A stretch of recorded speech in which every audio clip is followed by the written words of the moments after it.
He wasn't just feared, he was hated.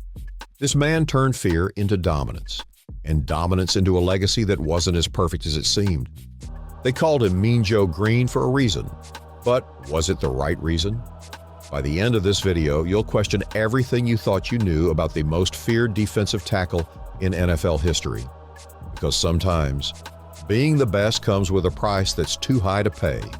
Today, we're diving deep into one of the most controversial legends in football history.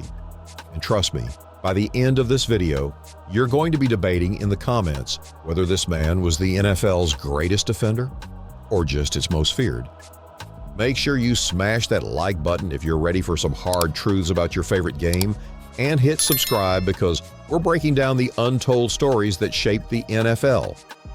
This is the story of Mean Joe Greene, a man who redefined what it meant to be intimidating, but left a legacy more complicated than anyone wants to admit. Charles Edward Greene was born in 1946 in Temple, Texas. Not exactly the glamorous beginning you'd expect for a future NFL legend. Growing up, football wasn't just a game for Joe, it was survival. At North Texas State, he wasn't just big, he was dominant. But here's what nobody talks about. Even in college, teammates and coaches noticed something different about Joe. He didn't just want to tackle you, he wanted to hurt you. And that intensity, it was about to change the NFL forever. But this was only the beginning of what would become the most feared reputation in football. When the Pittsburgh Steelers drafted Joe Greene 4th overall in 1969, they weren't just getting a defensive tackle. They were getting the foundation of what would become the legendary Steel Curtain defense.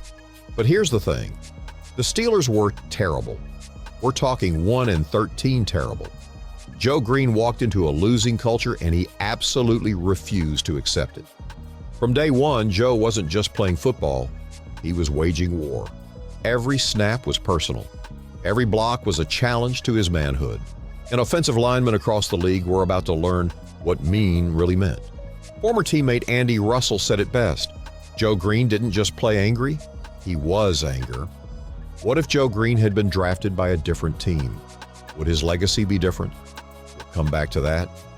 By 1974, something incredible had happened. That terrible Steelers team had become a dynasty. And at the center of it all, Mean Joe Greene.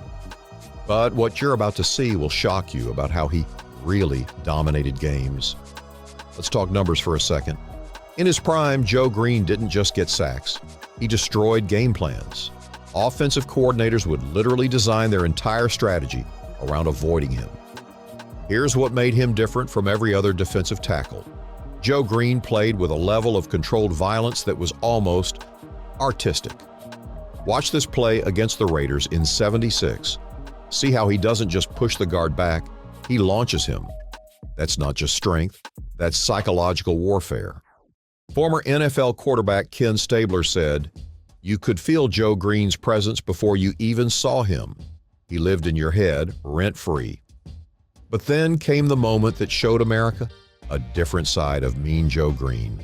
The 1979 Coca-Cola commercial. "Hey kid, catch." Suddenly, Mean Joe Greene wasn't just feared, he was beloved. America fell in love with his softer side. But here's what that commercial didn't show you.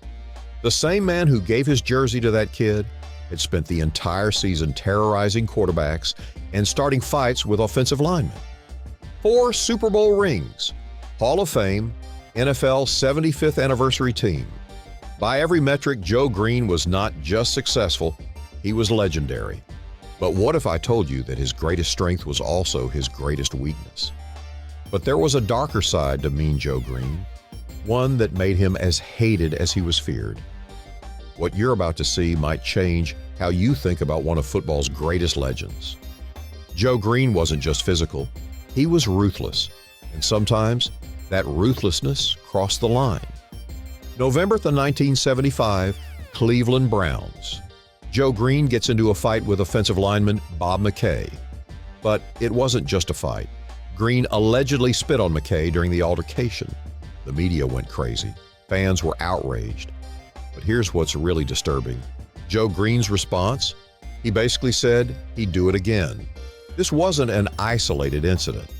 Throughout his career, Greene accumulated penalties, ejections, and suspensions that would make modern players unemployable. But the most shocking revelation is how his own teammates felt about his methods. Former Steelers linebacker Jack Ham. Sometimes Joe took things too far. We loved him, but we also feared what he might do. Denver Broncos center Tom Glassick. Playing against Joe Greene wasn't football. It was survival. He wanted to end careers, not just win games. Here's the uncomfortable truth.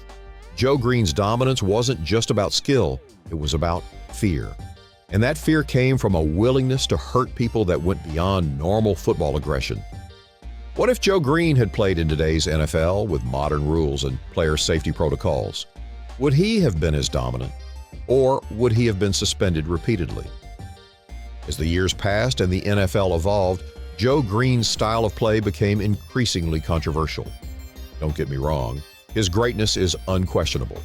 4 championships, Defensive Player of the Year, Hall of Fame. The accolades speak for themselves, but here's where his legacy gets complicated. Modern defensive players have a very different perspective on Mean Joe Greene than you might expect. Aaron Donald. Joe Greene was incredibly talented, but some of the things he did, that's not football, that's assault. The sports media is split. Some say he was simply a product of his era, when football was more violent and less regulated. Others argue that even by the standards of his time, Greene crossed lines that shouldn't be crossed.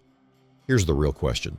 In his pursuit of greatness, did Mean Joe Greene sacrifice something more important than wins and losses? But the most damning evidence might be what happened after his retirement. In retirement, Joe Greene has largely avoided discussing the controversial aspects of his career. When pressed, he's shown little remorse for his methods. And that might be the most telling part of his legacy. Not just what he did, but his refusal to acknowledge that maybe, just maybe, he went too far. So here we are, decades later. Mean Joe Greene's dominance is still legendary. His 4 Super Bowl rings still shine. His place in the Hall of Fame is secure, but so is the shadow he left. The question isn't whether Joe Greene was great. He absolutely was. The question is whether greatness justifies everything he did to achieve it. Today's NFL is safer because of lessons learned from players like Mean Joe Greene. Rules exist now that didn't exist then, specifically because of the way he played. Some say that makes him a pioneer who pushed the boundaries of what was acceptable. Others say it makes him a cautionary tale about the cost of unchecked aggression. What if Joe Greene had channeled that same intensity and talent without the questionable tactics? Would he have been just as dominant? Would his legacy be cleaner? We'll never know. But what we do know is this. Mean Joe Greene changed the game forever. Whether that change was entirely positive? Well, that's for you to decide. So I want to know, after everything you've seen today, was Mean Joe Greene the NFL's greatest defender, or just its most feared? Drop your thoughts in the comments below, because I have a feeling this is going to start some heated debates. And here's another question that's going to blow your mind. If you could go back and give Joe Greene advice on how to play the game differently, what would you tell him? Let me know in the comments.